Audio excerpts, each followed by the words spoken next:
Hello students, welcome to the class. आज का जो टॉपिक हमारे पास है वो टॉपिक है 3D ज्योमेट्री, 3 डायमेंशनल ज्योमेट्री। इसको हम लोग स्टार्ट करेंगे। और फर्स्ट जो आज का टॉपिक है वो है direction cosine of A line. तो देखते हैं कि डायरेक्शन कोसाइन हम लोग लाइन के कैसे फाइंड करेंगे। एक लाइन है आपके पास, ठीक है। तो ये X axis, Y axis, Z axis, एक लाइन डायरेक्टेड लाइन है। इसका एरो से मैंने इसकी डायरेक्शन को शो किया हुआ है। इसको मैं एल से डिनोट कर रहा हूँ। If a line makes an angle alpha with X axis, beta with Y axis and gamma with Z axis, then the value of cos alpha, cos beta, cos gamma are the direction cosines of line L। देखिए क्या है, मैंने आपको बोला direction cosine. इससे आपको समझ में आना चाहिए। कोसाइन मीन्स कॉस, जो आप cos 30, cos 60, cos 90 बोलते हैं, उसी से रिलेटेड है। तो एक लाइन आपके पास है जो ओरिजिन से पास हो रही है और वो लाइन एक्स एक्सिस में अल्फा एंगल बना रही है, वाई के साथ बीटा बना रही है, जेड एक्सिस के साथ गामा एंगल लैम्डा एंगल बना रही है, गामा एंगल बना रही है, ठीक है। तो इनके जो कॉस की वैल्यू होती है, कोसाइन से आपको समझ में आ रहा होगा, जो एंगल फॉर्म हो रहा है उसके जो कॉस की वैल्यू, उसको हम लोग क्या बोलते हैं, डायरेक्शन कोसाइन बोलते हैं। और कॉस अल्फा को जनरली हम लोग डिनोट करते हैं एल से। L means cos alpha. बार बार हम cos alpha, cos beta, cos gamma नहीं लिखेंगे, एल एम एन लिखेंगे। तो आपने समझ जाना है cos beta is equal to M, cos gamma is equal to N. तो ये तो डायरेक्शन कोसाइन हो गए। और ये भी आपको याद रखना है कि जो एक लाइन के डायरेक्शन कोसाइन होते हैं वो यूनिक होते हैं। ये जो cos alpha, cos beta, cos gamma की वैल्यू आएगी यूनिक होगी, एक लाइन के लिए यूनिक होते हैं, ठीक है। ऐसा नहीं कि बहुत सारे डायरेक्शन कोसाइन एक लाइन के हो सकते हैं। अब वो यूनिक होते हैं तो उसका पता आपको कैसे चलेगा। तो एक रिलेशनशिप भी है, काफ़ी इंपॉर्टेंट है, L square plus M square plus N square equal to 1।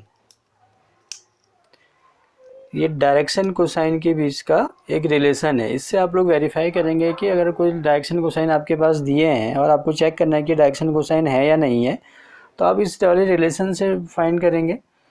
आप एल एम एन की वैल्यू आपके पास दी होगी, आपने स्क्वायर करके ऐड कर देना है। अगर उनकी वैल्यू 1 आती है तो वो डायरेक्शन कोसाइन है, अदरवाइज नहीं है। तो दो इंपॉर्टेंट पॉइंट है, एक लाइन का डायरेक्शन कोसाइन यूनिक होंगे, ठीक है, एक से ज़्यादा नहीं होंगे। और उनके बीच का जो रिलेशन होगा वो क्या होगा, L square plus M square plus N square equal to 1। तो ये तो डायरेक्शन कोसाइन हमने कर लिया। फिर हम आते हैं डायरेक्शन रेशियोज पर कि डायरेक्शन रेशियो क्या होंगे। डायरेक्शन रेशियोज, जिनको हम लोग DRS भी बोलते हैं। डायरेक्शन कोसाइन को DCs और इसको DRS। Let A, B, C are three numbers such that L by A equals to M by B equals to N by C. Then A, B, C are called direction ratios of that line. बड़ी simple सी definition है। देखिए direction cosine आपके पास है। अब आपने कोई भी 3 नंबर लिए हैं, एक को मैं A बोल रहा हूँ, एक को B बोल रहा हूँ, एक को C बोल रहा हूँ। ये नंबर आपके पास हैं, तो इन नंबर्स को हम लोग डायरेक्शन रेशियो बोलेंगे। कब बोलेंगे, जब उन नंबर्स का डिसीज के साथ जब आप प्रोपोर्शन निकालेंगे, रेशियो निकालेंगे, ठीक है। एल बाई ए की वैल्यू आपने फाइंड कर ली, एम बाई बी भी आपने फाइंड कर लिया, एन बाई सी भी फाइंड कर लिया। अगर ये इक्वल आते हैं, क्या होंगे, अगर ये इक्वल आएंगे तो ये जो ए बी सी होंगे उनको हम लोग क्या बोलेंगे, डायरेक्शन रेशियोज बोलेंगे। फिर से देखिए, एल एम एन आपको मालूम है, डायरेक्शन कोसाइन। 3 नंबर्स और आपके पास है other than L comma M comma N. और वो जो नंबर्स हैं आपके पास ए बी सी, अगर वो एल एम एन के रेशियो में होंगे, इक्वल होंगे, प्रोपोर्शनल में होंगे, तो जो ए बी सी नंबर आपके पास है इनको हम लोग बोलते हैं डायरेक्शन रेशियोज।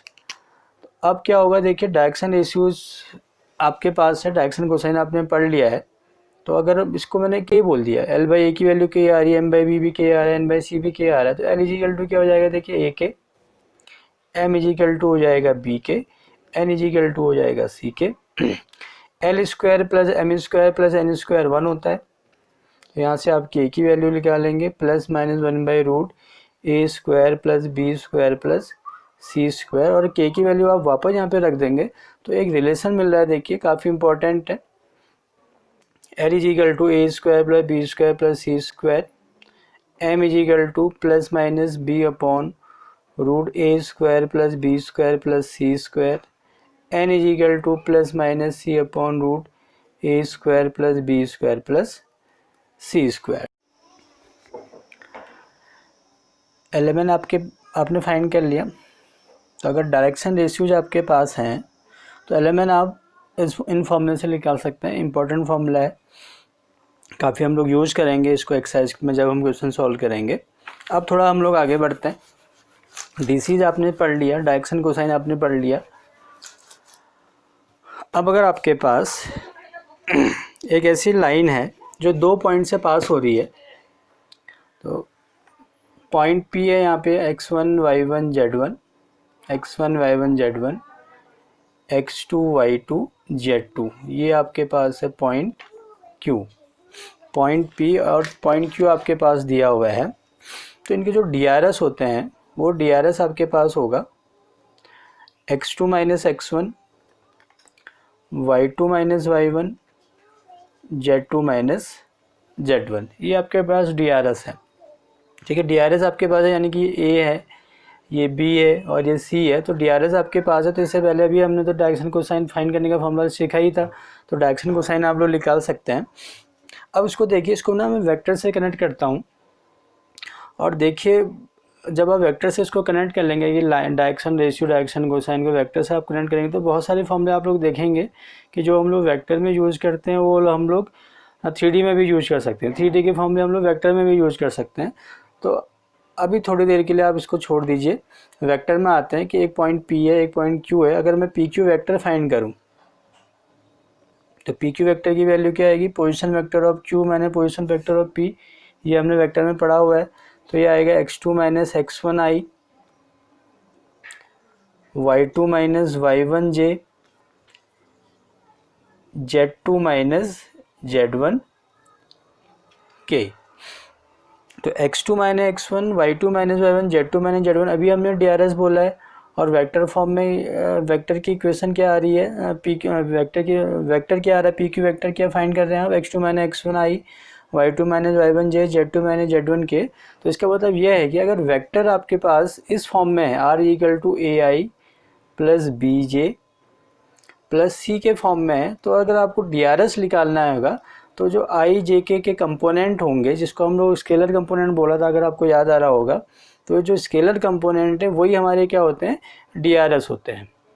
अब DCs कैसे लिख लेगा, R यूनिट क्या आप लोग निकाल के देखिए, वेक्टर अपॉन मॉडुलस, तो AI plus B J plus सी के अपॉन रूट ए square plus B square plus सी स्क्वायर।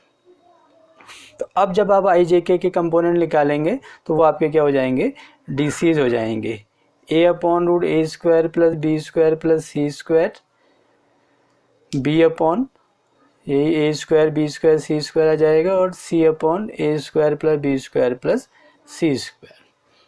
तो अब आप क्या कर सकते हैं, इस लाइन को वेक्टर से कनेक्ट कर सकते हैं। वेक्टर में हमने फॉर्मूले पढ़े हुए हैं, एंगल भी हमने हम लोग फाइंड किया है, एंगल बिटवीन टू वेक्टर्स।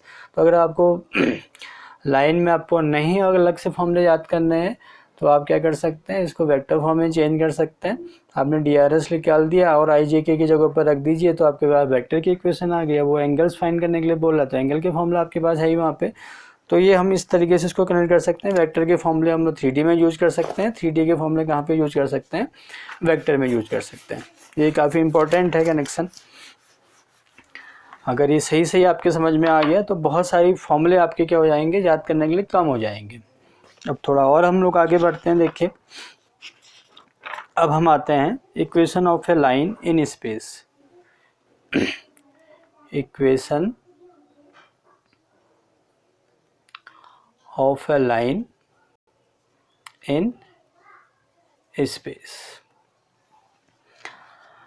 अब जब भी आप 3D में लाइन की इक्वेशन फाइंड करना चाह रहे हैं तो दो हैं हमारे पास मेथड्स, एक है कार्टेशियन फॉर्म में हम लोग एक्सप्रेस कर सकते हैं लाइन की इक्वेशन को, और दूसरा हम लोग एक्सप्रेस कर सकते हैं वेक्टर फॉर्म में। If A line passes through a point x1 y1 z1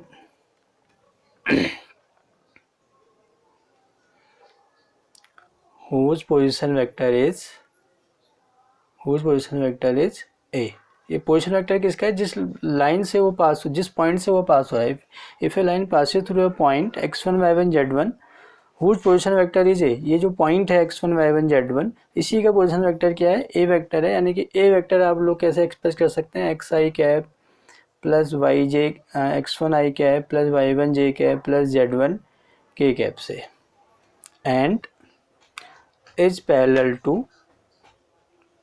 to a vector b, और वेक्टर को मैं लिख रहा हूँ A I plus B J plus C K. Confuse नहीं होना है। देखिए ये ए पोजिशन वेक्टर है x1 y1 z1 का, यहाँ पे बी वेक्टर के कंपोनेंट मैंने ए I plus B J plus सी के लिखे हुए हैं, क्योंकि इसी फॉर्म में आपके पास इक्वेशन दी हुई है बुक में। तो अब जब लाइन की इक्वेशन लिखेंगे तो इक्वेशन हो जाएगी, इसको हम लोग बोलते हैं कार्टेशियन फॉर्म, और दूसरा vector form R vector is equal to A vector plus lambda B vector.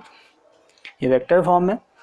और कार्टेशियन फॉर्म में अगर लिखना होगा आपने कार्टेशियन फॉर्म, तो ये आएगा x minus x1 upon a, y minus y1 upon b, z minus z1 upon c. Vector form, इसको हम 1 पॉइंट फॉर्मूला भी पढ़ते हैं। जैसे आपने 11th में स्ट्रेट लाइन में फॉर्मूले पढ़े हैं, 1 point formula, 2 point formula. Line अगर एक पॉइंट से पास हो रही हो, पॉइंट है x1 y1 z1, और किसके पैरेलल है? b के पैरेलल है। तो जो b के DRS होंगे, तो अभी हमने पढ़ा था कि i j k के जो कंपोनेंट होते हैं उसको हम लोग DRS बोलते हैं, जब मैंने वेक्टर से आपको कनेक्ट कराया था। तो ए बी सी यहाँ पे आ रहा है, तो ये क्या हो जाएंगे? इस लाइन के DRS हो जाएंगे। इंपॉर्टेंट पॉइंट है DRS किसके हैं? जिस लाइन की आप इक्वेशन फाइंड कर रहे हैं। x1 y1 z1 क्या है? जिस पॉइंट से ये पास हो रहा है। वैसे यहाँ पे ए उस पॉइंट का पोजीशन वेक्टर, अगर वेक्टर फॉर्म में लिखना चाह रहे हैं आप लोग, तो x1 y1 z1 पॉइंट है, इसका पोजीशन वेक्टर क्या है? ए है। और बी क्या है? जिसके पैरेलल आपने क्या किया हुआ है? लाइन ड्रॉ की है। तो इक्वेशन ऑफ ए लाइन हो गया। अब ये 1 पॉइंट फॉर्मूला है। अगर लाइन 2 पॉइंट से पास हो रही है तो फिर क्या होगा? देखिए लाइन 2 पॉइंट से पास होगी। एक पॉइंट आपके पास x1 y1 z1, x2 y2 z2। Line अब 2 पॉइंट से पास हो रहा है। एक पॉइंट x1 y1 z1 है, एक x2 y2 z2। इसका पोजीशन वेक्टर को आपने a से डिनोट कर दिया, इसके पोजीशन वेक्टर को आपने किससे डिनोट कर दिया? b से डिनोट कर दिया। a vector is equal to x1 i cap plus y1 j cap plus z1 k cap, b vector is equal to x2 i cap plus y2 j cap plus z2 k cap. अब जब vector equation लिखेंगे, 2 point formula है vector form, R vector is equal to A plus lambda B minus A, vector form.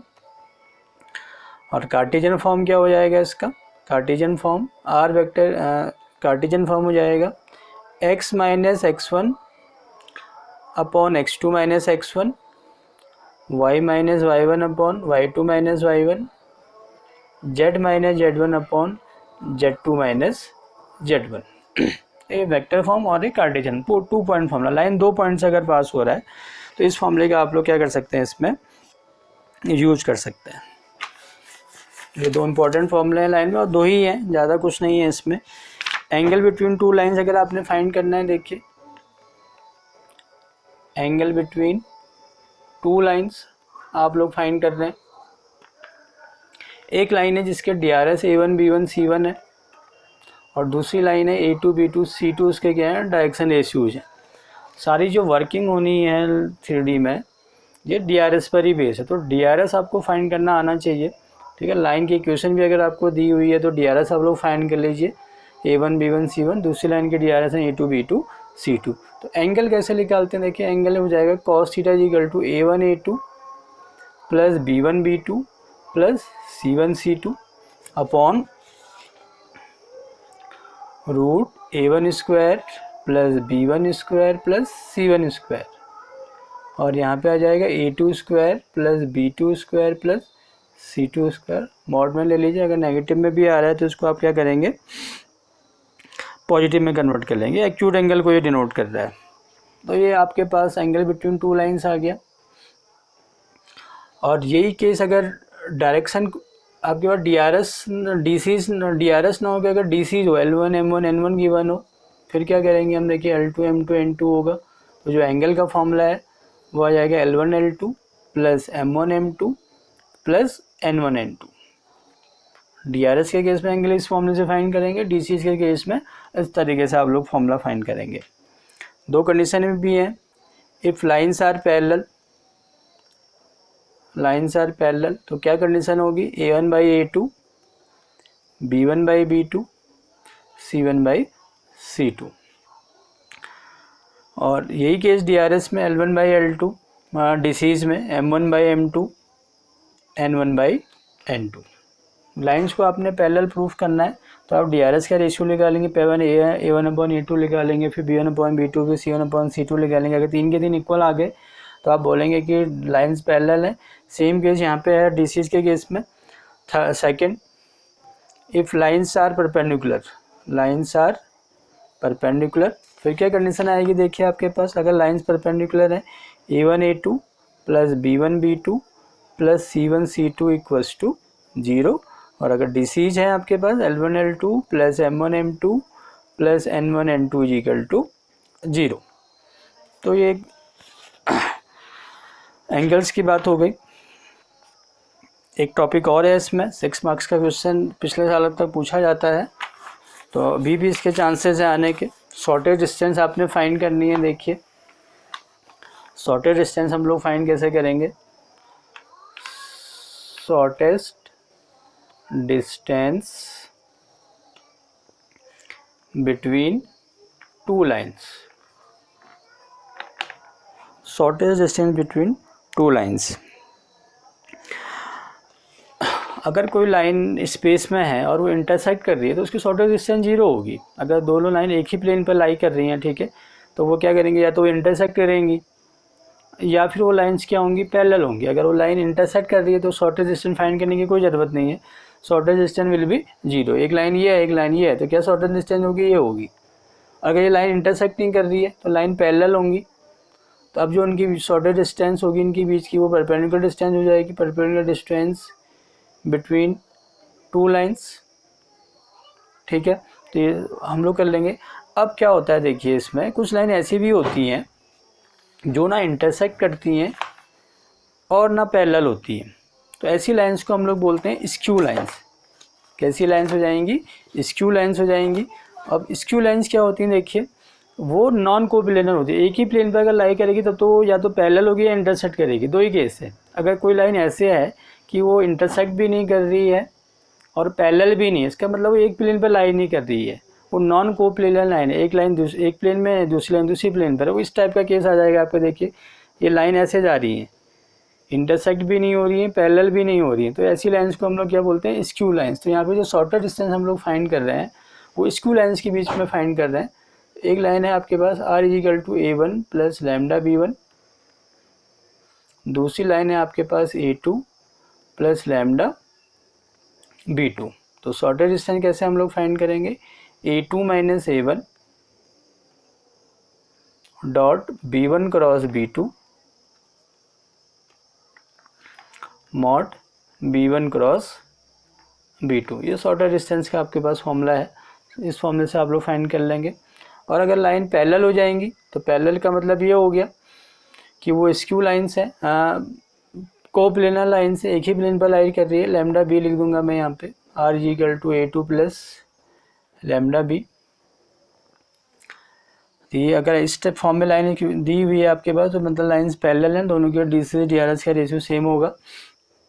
अब फिर क्या shortage distance हो जाएगी इसकी, शॉर्टेज डिस्टेंस हो जाएगी B cross A2 minus A1 upon mod B whole mod.